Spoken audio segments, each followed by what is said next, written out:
Bonjour, chères auditrices, chers auditeurs de la formation intitulée Conception de projets immobiliers résidentiels à destination des promoteurs immobiliers dans la zone UOMOA.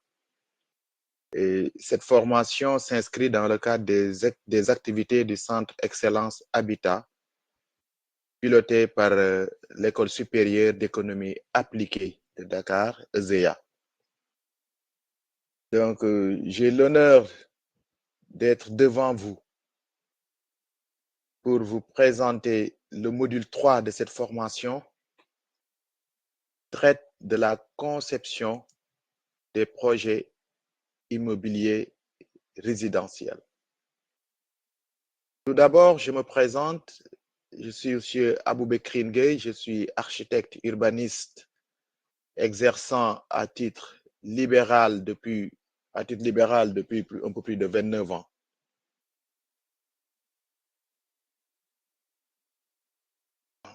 Les informations, donc, nous allons rentrer dans le vif du sujet. Les informations générales. Donc, concernant ce module, c'est l'intitulé du module, c'est l'élaboration des études dans le cadre de la mise en œuvre d'un projet immobilier résidentiel. Et j'anime cette formation, ce module avec ma collègue, Madame Astorose Gueye, auditrice cadre supérieur de banque, qui va aborder les aspects financiers, les montages financiers d'un projet immobilier. Donc, nous allons commencer par la description et les objectifs du module. Le module 3, qui est intitulé Élaboration des études, porte sur l'élaboration des différents types d'études dans le cadre de la mise en œuvre de projets immobiliers résidentiels. Il s'agira de traiter dans ce module les études techniques. Il s'agira de traiter dans ce module les études techniques relatives au site pour un projet immobilier, à l'élaboration des plans d'aménagement et de lotissement, des études techniques de viabilisation, les études juridiques, les différentes phases de mise en œuvre d'un projet immobilier seront aussi abordées. Dans le second volet que va aborder Madame Rose Gueye, il s'agira de décrire les différents procédés de traitement des budgets prévisionnels. En l'occurrence, comment procéder à l'élaboration du plan de trésorerie et du compte d'exploitation, déterminer les coûts prévisionnels unitaires et la rentabilité du projet. L'objectif général de ce module devra permettre aux apprenants de connaître l'ensemble des études nécessaires pour le montage d'un projet immobilier, notamment de type résidentiel. Les objectifs spécifiques s'articulent autour des axes suivants. Il s'agit, à l'issue de ce module, d'être en mesure d'élaborer un chronogramme des tâches relatives à la mise en œuvre d'un projet immobilier, d'avoir les outils pour comprendre et apprécier la pertinence des options techniques dans le cadre de la validation des études, de pouvoir élaborer un cahier des charges, de pouvoir élaborer les cahiers des charges des différentes études à mener, ainsi de suite. Ça, c'est le volet technique. J'aborde donc ma collègue va aborder les aspects relatifs à la préparation des comptes d'exploitation, préparer les budgets prévisionnels, évaluer les coûts globaux et les besoins de financement, simuler la rentabilité d'un projet immobilier. Nous allons rentrer dans le vif du sujet. Vous savez, pour être sûr que nous parlons de la même terminologie, que nous avons la même compréhension des différents concepts, nous allons nous essayer à des exercices de définition du sujet qui nous réunit aujourd'hui. Tout d'abord, nous avons essayé de donner une définition à la promotion immobilière. La promotion immobilière est définie comme une activité économique, entre parenthèses, développement, commercialisation, dont la finalité est la production de biens immobiliers pour la cession à des acquéreurs. Ces biens immobiliers peuvent se traduire par la construction d'ensemble de type aménagement de terrain, de type résidentiel, bureaux, commerciaux, industriels, tourisme et loisirs. Comment on définit un programme immobilier? Pour cet exercice, nous allons nous référer à la loi numéro 2023-20 du 29 décembre 2023 portant code de la construction qui est un cadre de la Constitution du Sénégal, qui est le nouveau code de la Constitution, qui définit le programme immobilier comme un programme comprenant une autorisation d'aménager et ou de construire dans les conditions prévues par le code de l'urbanisme.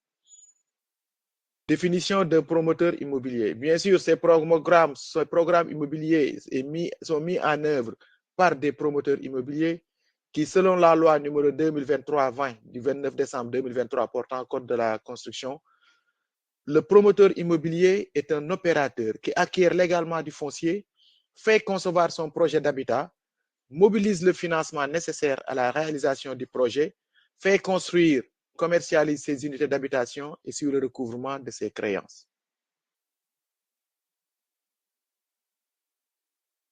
Les principales étapes d'un projet immobilier sont: dans le cadre de ce module, nous allons aborder les étapes essentielles d'un projet immobilier qui s'articulent autour de 6 étapes. La première étape, c'est l'étude de faisabilité. La deuxième, l'acquisition du terrain. La troisième, conception du projet immobilier. La quatrième, l'obtention des différents permis suivi du montage financier du projet immobilier. Et la dernière étape, c'est le passage à la phase des travaux. L'étude de faisabilité. Cette étape est relative à la viabilité du projet et elle consiste à analyser le marché de l'immobilier pour identifier les besoins à travers une étude de la demande, analyser les contraintes légales et techniques, analyser la rentabilité et enfin élaboration d'un programme des tâches, d'un chronogramme des tâches. Cette étape d'étude de faisabilité, elle est très très importante car c'est le moment de se poser toutes les questions en termes de la possibilité ou de l'impossibilité d'atteindre les objectifs qui sont assignés par le promoteur au projet immobilier. C'est l'étape où on rentre dans le vif du sujet en analysant tout le contexte socio-économique à travers une étude de marché qui permet de cadrer est-ce que les produits proposés sont en phase avec les besoins exprimés par la demande. Cette phase est d'autant plus essentielle que c'est un passage obligé et qu'il faut traiter avec toute la rigueur nécessaire. Car c'est là où sont définis les objectifs et les enjeux auxquels doit faire face le projet immobilier. Et après avoir analysé le marché de l'immobilier pour évaluer l'offre et la demande et l'adaptation de notre offre par rapport à une demande réelle, on passe à l'analyse des contraintes légales et techniques. Là aussi, c'est une matrice des risques que les experts doivent mettre en place. Parce que les contraintes légales et techniques les contraintes peuvent être d'ordre juridique. Les contraintes peuvent être d'ordre technique. Par exemple, si on est sur un site inondable, c'est de réelles contraintes techniques. Donc, on doit analyser à ce stade toute la documentation relative à la mise en œuvre du projet, que ça soit d'ordre de montage juridique, de montage financier, mais aussi d'ordre de montage technique. Ensuite, s'ensuit l'analyse de la rentabilité. Ça sera abordé avec le volet financier. Bien entendu, aucun investisseur n'est un philanthrope. Même si on veut participer au développement socio-économique d'un pays ou d'un autre, quand même, l'objectif pour pérenniser l'activité, il faut quand même un minimum de rentabilité afin de répliquer ces actions de développement économique à une échelle plus large.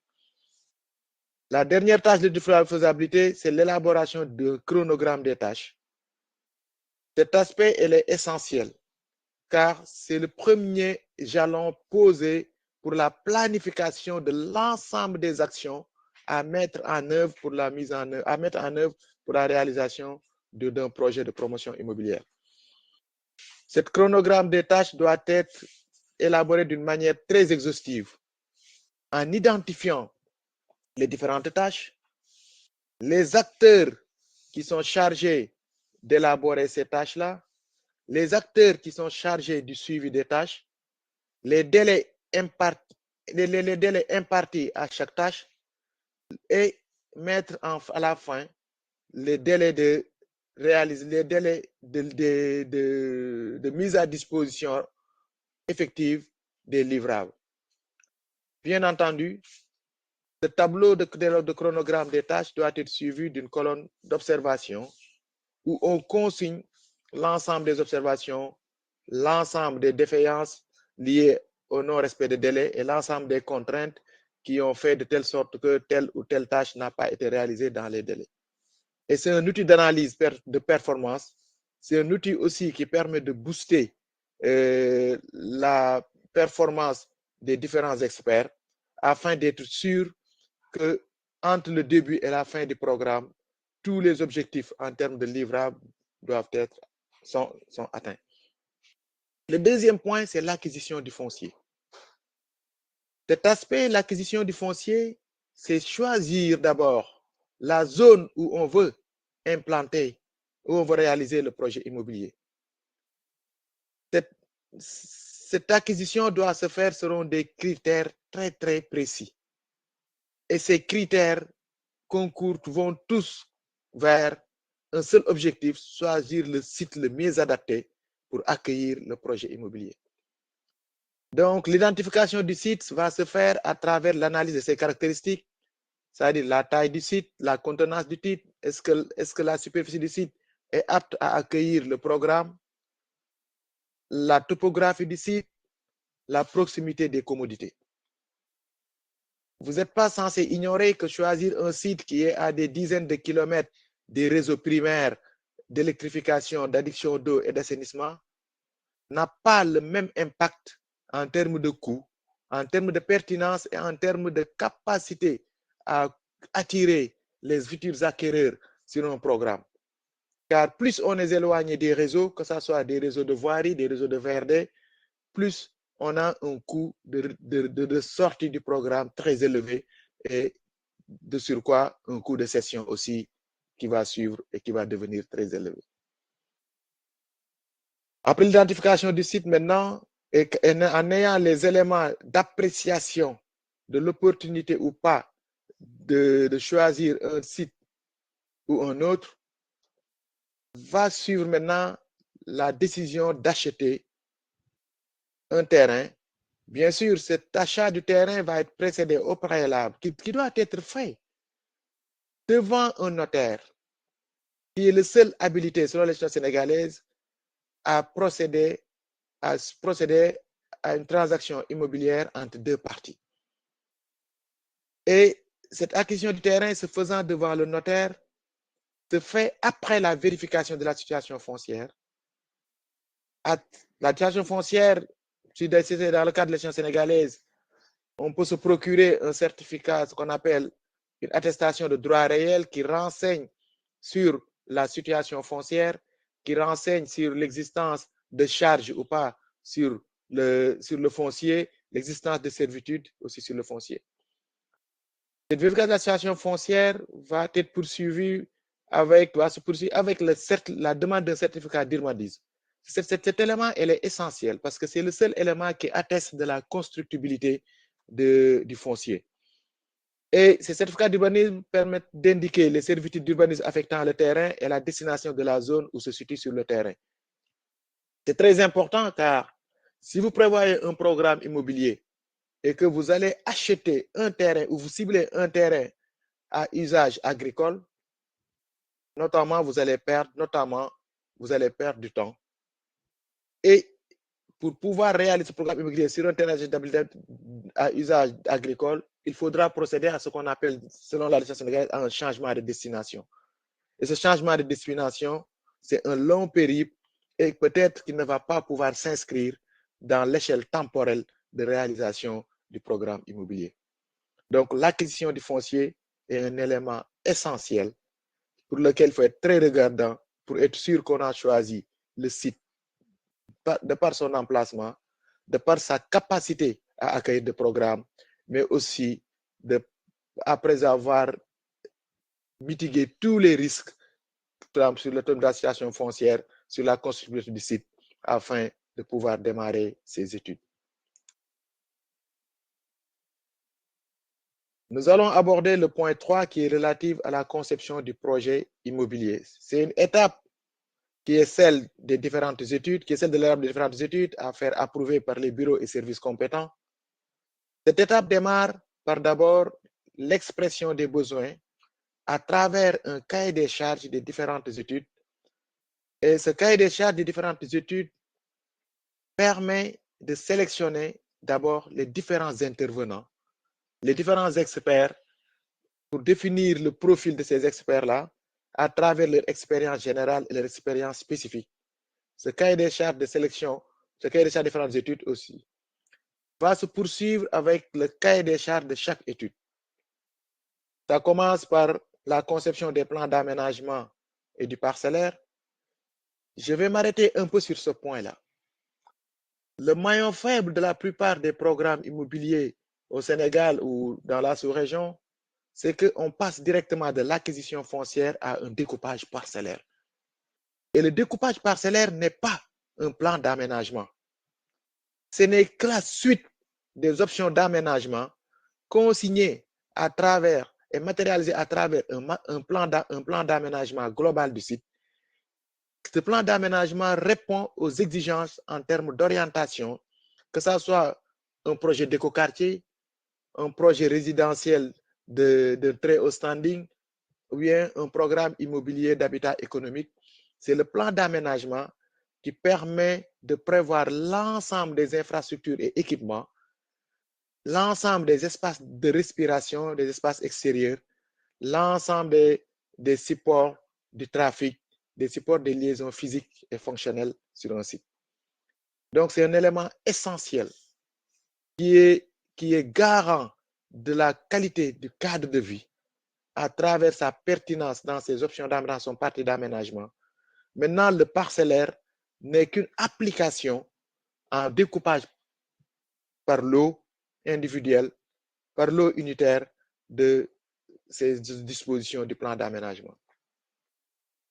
Il y a l'étude et l'application du lotissement aussi, donc qui est un cahier de charges qu'il va falloir élaborer. Cette phase est le plan d'aménagement, après avoir fait élaborer ce plan d'aménagement par des architectes urbanistes, des aménagistes, avec à travers qui coordonneront une équipe pluridisciplinaire où viendront intervenir des hydrologues, des pédagogues, et des environnementalistes, des socio-économistes. Donc, c'est vraiment toute une équipe pluridisciplinaire à travers une approche transversale qui vont concevoir le plan d'aménagement. Donc, vient maintenant l'étude et l'application du lotissement. C'est là où intervient le découpage parcellaire élaboré par un géomètre agréé. Et c'est là où on finalise la demande de dossier d'autorisation de lotir qui permet d'avoir un quitus pour appliquer le lotissement sur le terrain avec le bornage des différents lots. Il va falloir élaborer aussi les études, le cahier de charges des études techniques des infrastructures, VRD, des études relatives au terrassement, des études géotechniques, des réseaux d'adduction d'eau potable, les réseaux d'assainissement, les réseaux d'électrification, les réseaux de gestion des eaux pluviales, les accès et les voiries, et l'étude d'impact environnemental et social. L'ensemble de ces études, donc l'ensemble de ces études de VRD permettent de préparer l'assiette pour qu'elle soit en mesure d'accueillir sûrement et efficacement le projet de construction, que ce soit des unités d'habitation, mais aussi des équipements et des réseaux VRD. L'étude relative au terrassement est un élément essentiel, car le terrassement doit être fait en parfaite connaissance du site et des sites environnants entour notre site. C'est là où sont définis c'est là où on définit comment vont s'écouler l'ensemble des eaux pluviales, des eaux de ruissellement. Donc, ce site doit être précédé par une étude topographique qui permet une code projet qui permet de rendre le site hors d'eau, de rendre efficace le réseau de voirie, le réseau d'évacuation des eaux pluviales. Donc, c'est un élément au terrassement. Les études géotechniques permettent d'avoir les données, notamment la capacité de portance, de définir quel type de fondation on va avoir sur le site au niveau des études de structure pour mettre en place les études de stabilité des constructions. Cette étude géotechnique aussi permet de faire des investigations qui permettent d'avoir la profondeur de la nappe si elle existe. Et tout ça afin d'avoir les bonnes suggestions en termes de conception technique du projet. Les études géotechniques aussi permettent de déterminer la structure des sols. Quel type de sol on a? Est-ce qu'on a un sol argileux, gonflable? Est-ce qu'on a un sol meuble? Est-ce qu'on a un sol en sable dunaire? Tout ça, ça permet d'avoir un premier aperçu des caractéristiques du terrain.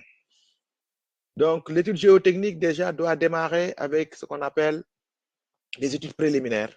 Dès la phase de recherche du terrain, le géotechnicien doit intervenir pour donner un aperçu sur les caractéristiques sommaires géotechniques du sol. Cette étude géotechnique sommaire va être poursuivie en phase étude d'exécution par ce qu'on appelle un rapport géotechnique, rapport AG2 Pro, AVP Pro, qui permet de type G2, qui permet d'avoir toutes les données nécessaires en termes de géotechnique pour concevoir la structure des différentes infrastructures, que ce soit la voirie, que ce soit les constructions et les constructions des maisons et des équipements. Donc, il y a l'étude de tout ce qui est adduction d'eau potable, réseau d'assainissement, eau usée, eau vanne, réseau d'électrification. L'ensemble de ces réseaux, les réseaux de gestion des eaux pluviales, l'ensemble de ces réseaux doivent être étudiés par rapport à leur point de branchement, à leur point de connexion. Pour l'eau potable, les eaux usées, l'électrification, la capacité du réseau sur lequel on viendra se connecter est essentielle.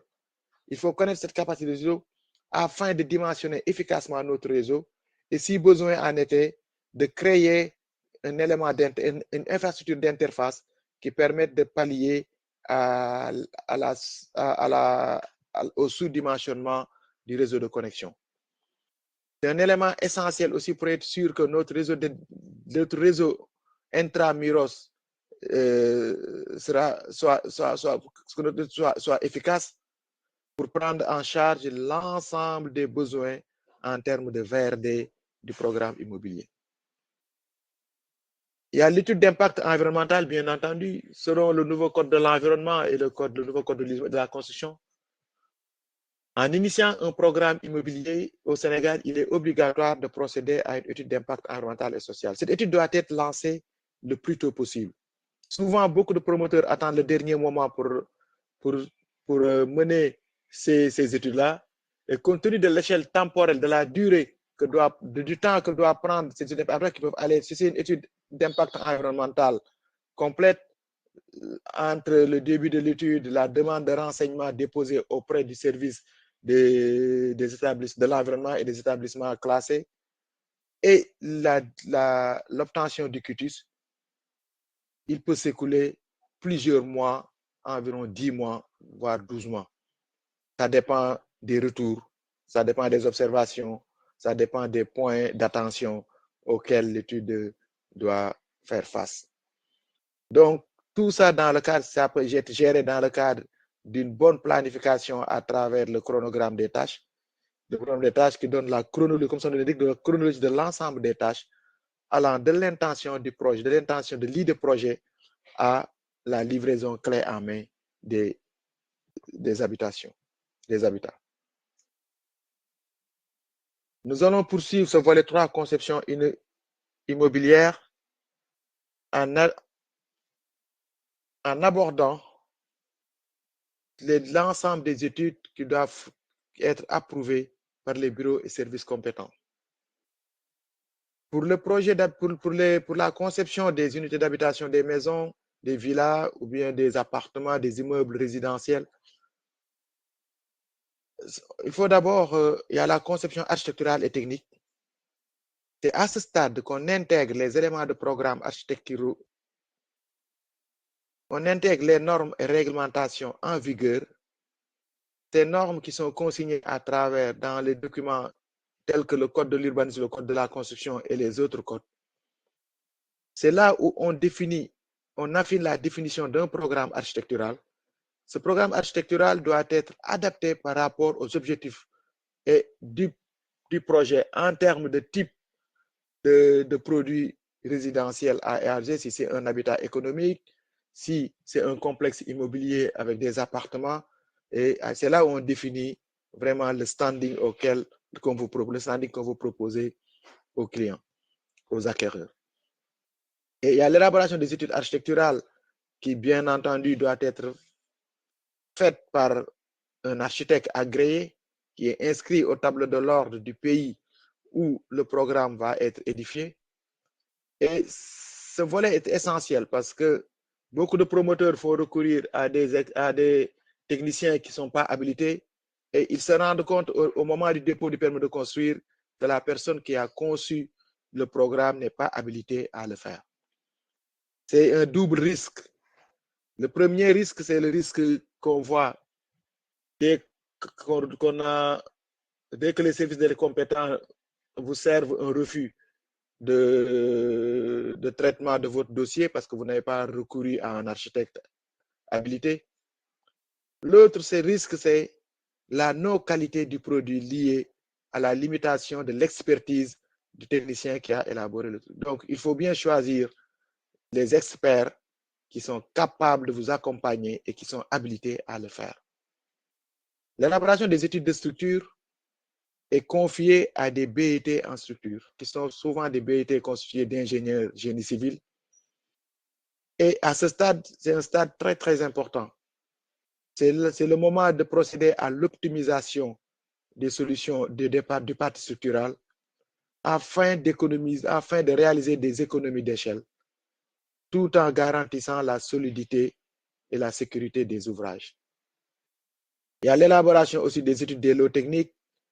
Ça, c'est on parle des lots techniques, ce n'est pas des lots techniques liés à la viabilisation, mais c'est des lots techniques liés au bâtiment, notamment les aspects courant fort, courant faible, plomberie, sanitaire. Cet aspect aussi doit être en phase avec le niveau de standing que le promoteur veut proposer au futur acquéreur. En fonction d'un immeuble qu'on ait d'un produit grand standing, d'un produit prestige, d'un produit économique, les choix techniques diffèrent.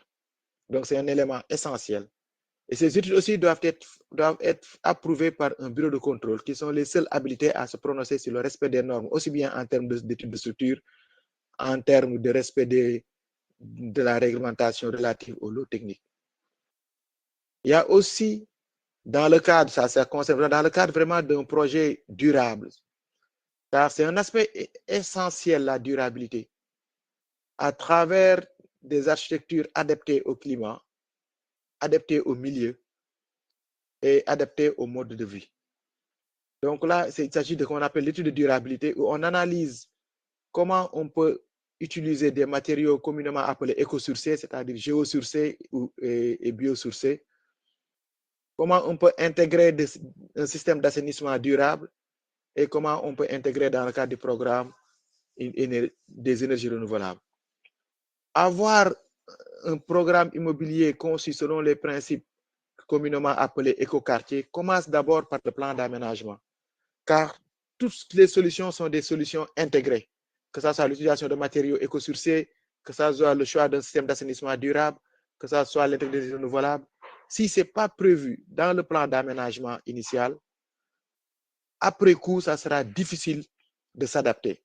Donc, d'où l'importance d'avoir une vision globale de son projet dès le départ, d'avoir une idée précise dès le départ, dès l'idée projet, qu'est-ce qu'on va faire? Est-ce qu'on va faire un écoquartier ou bien est-ce qu'on va faire un projet classique ne tenant pas compte des exigences de durabilité? Mais de plus en plus, la durabilité est un argument de force de vente face aux acquéreurs, car elle est garante d'une certaine qualité de cadre de vie. Nous allons adopter le point 4 qui est relatif à l'obtention des permis, des différents permis. La première autorisation après l'acquisition du foncier, après l'élaboration du plan d'aménagement suivi du plan de lotissement et du plan parcellaire, c'est la demande d'autorisation de lotir. Cette demande d'autorisation de lotir, selon la législation sénégalaise, doit être selon le nouveau code en conformité avec le plan communal d'urbanisme PCU, le plan intercommunal d'urbanisme PCUU et au plan d'aménagement de zone PAS. Et ça obéit le principe du respect des dispositions relatives aux documents de planification qui sont à l'échelle supérieure. Donc, et ce plan indiquant le mode d'aménagement, d'équipement et de découpage parcellaire, le dossier doit constituer d'un plan indiquant le mode d'aménagement, d'équipement et de découpage parcellaire, un plan de situation, un extrait de plan cadastral avec le numéro d'identification cadastrale, et l'extrait doit être visé par les services du cadastre. Ce dossier comprend aussi un rapport justificatif du lotissement, un règlement particulier du lotissement, des documents graphiques du lotissement, le programme des travaux, le projet de statut de l'association à constituer entre les acteurs, c'est l'association d'acquéreurs, à constituer entre les acteurs, un quitus de conformité environnementale et sociale. Donc, c'est l'ensemble de ces documents qui vont permettre de pouvoir espérer obtenir une autorisation de lotir. Je vais passer sur le montage financier du projet que va aborder ma collègue de Madame Rose Gay. Donc, nous allons maintenant, pour mener à bien l'ensemble des études, bien entendu, cette liste n'est pas exhaustive. Donc, pour mener à bien un projet immobilier, nous avons besoin d'un maître d'ouvrage qui est le promoteur. Nous avons besoin d'architectes, d'urbanistes, d'ingénieurs, d'un entrepreneur. On a besoin d'un entrepreneur général, des entreprises spécialisées, plomberie, carrelage, électricité, voirie et réseaux divers. Nous avons besoin d'un bureau de contrôle, d'un économiste de la construction. Nous avons besoin d'un notaire, d'agence immobilière pour la gestion et la commercialisation des produits. Nous avons besoin d'autorités administratives pour les différents certificats et autorisations administratives pour agréer le projet. Je vais passer sur les autres slides qui sont relatifs au montage financier pour aller directement vers le dernier point qui est le sixième point, qui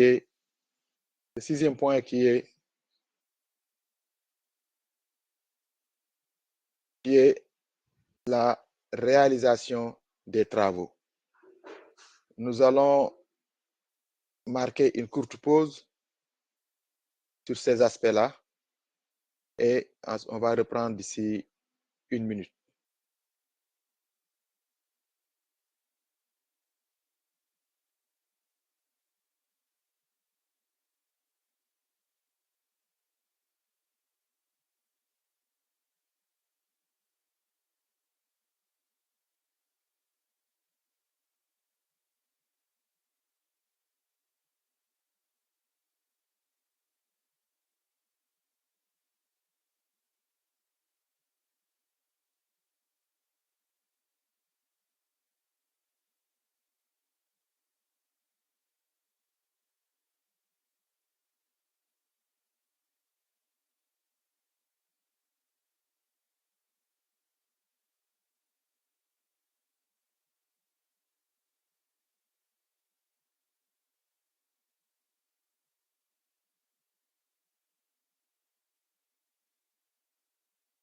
Maintenant, nous voilà à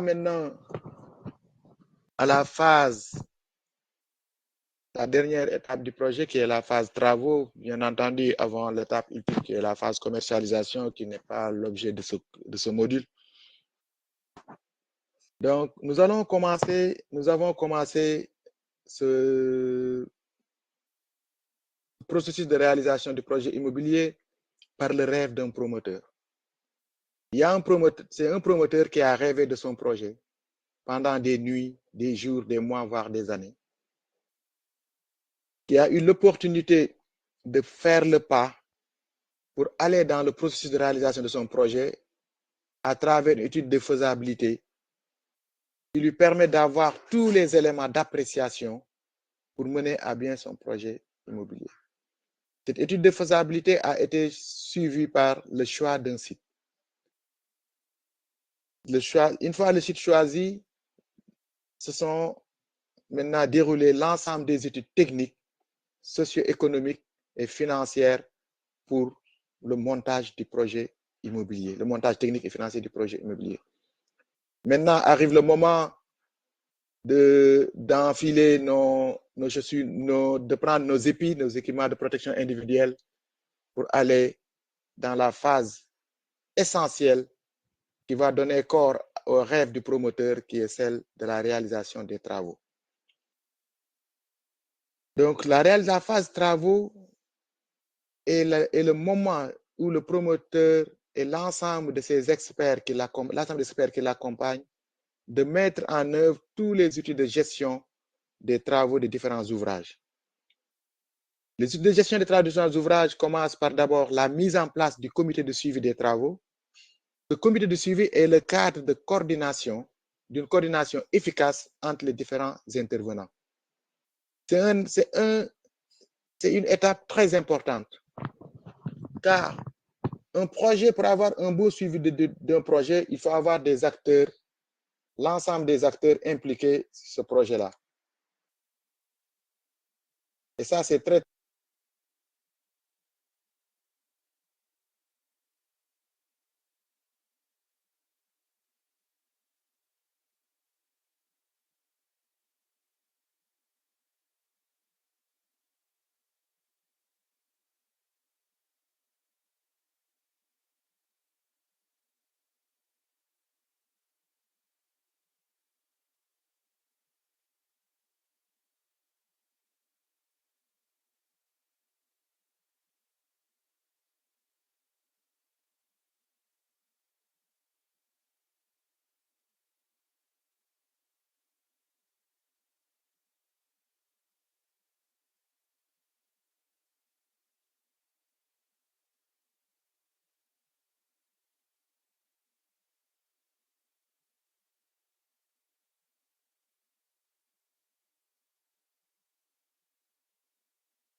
Donc, nous allons revenir sur cette phase travaux avec la mise en place du comité de suivi des travaux.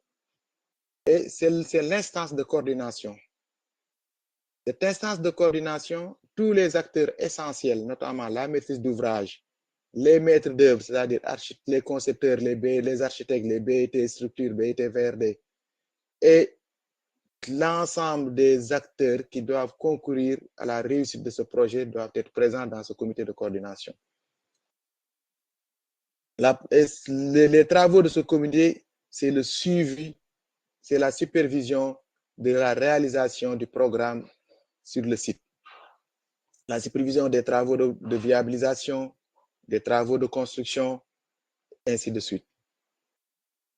Et la gestion de la mise en œuvre des travaux se fait à travers une planification des activités. Une fois qu'on ait sélectionné l'entreprise à travers un processus d'appel d'offres, l'entreprise adjudicataire va proposer non seulement un planning global, mais aussi un planning détaillé des différentes tâches pour la réalisation du programme, pour la réalisation des opérations de construction, des activités de construction. Ce planning détaillé doit être évalué par la maîtrise d'œuvre pour être sûr que c'est un planning cohérent et c'est un planning qui permet d'atteindre, de prendre en charge l'ensemble des chemins critiques afin d'anticiper sur les différents problèmes liés à des retards d'approvisionnement, liés à un blocage, liés à la non mise en œuvre d'une tâche précédente pour que la prochaine tâche puisse être effectuée. Donc, c'est le moment aussi, dans cette instance de gestion du projet, c'est le moment aussi d'identifier les risques en termes de délai, les risques en termes de qualité des ouvrages, les risques en termes d'échéancier de paiement. Donc, c'est le moment où on va, avec les réunions hebdomadaires, avec le reporting quotidien, avec le rapport mensuel, d'identifier l'ensemble des risques auxquels on est confronté dans le cadre de la mise en œuvre du projet sur le site. C'est aussi l'instance de suivi de la mise en œuvre des différents travaux avec la préparation du terrain, gros œuvres, second œuvre, finition, aménagement extérieur, tout ça en collaboration avec les acteurs techniques, concepteurs et constructeurs.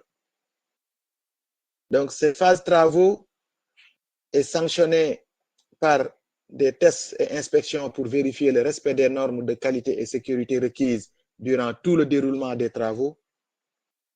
Et elle s'achève avec des étapes de pré-réception pour pouvoir corriger avant la réception provisoire l'ensemble des malfaçons, l'ensemble des pathologies constatées dans la mise en œuvre des travaux de construction.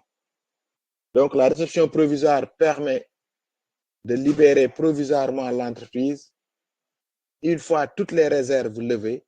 Et cette réception provisoire est menée par un comité technique où le maître d'ouvrage est représenté, où les maîtres d'œuvre, architectes, bureaux de BIT technique et l'entreprise est représentée, mais aussi où l'entreprise adjudicataire du programme de construction aussi est présente. Donc, cette réception provisoire est sanctionnée par un PV qui le plus souvent est avec réserve et la réception provisoire effective intervient après la levée de l'ensemble des réserves consignées dans le PV réception provisoire. Bien entendu, l'entreprise ne sera libérée entièrement qu'après 1 an de mise à épreuve des ouvrages, c'est-à-dire après 12 mois à partir de la réception provisoire, va intervenir la réception définitive. Donc, pour revenir sur la phase travaux, c'est une phase essentielle. Et la mitigation des risques relatifs à la mise en œuvre de cette phase-là commence dès le choix des entreprises en charge de la réalisation du programme. Le choix des entrepreneurs doit être fait selon un cahier de charges bien défini. Le cahier de charges doit être en phase avec les objectifs assignés au projet en termes de qualité des travaux, en termes de capacité financière, en termes de performance technique, en termes de performance organisationnelle, en termes de capacité à mobiliser des moyens humains et matériels suffisants, aussi bien en personnel d'encadrement qu'en personnel de mise en œuvre du projet. Bref, c'est la fin de notre session et merci de votre attention. Je reste à votre écoute pour d'éventuels éclaircissements, d'éventuelles questions. Je vous remercie et passez une agréable journée. Merci beaucoup. Monsieur Aboubekri Ngueye, architecte urbaniste, était en charge de vous présenter ce module 3 sur la conception des projets immobiliers résidentiels et qui est relative à l'aspect études.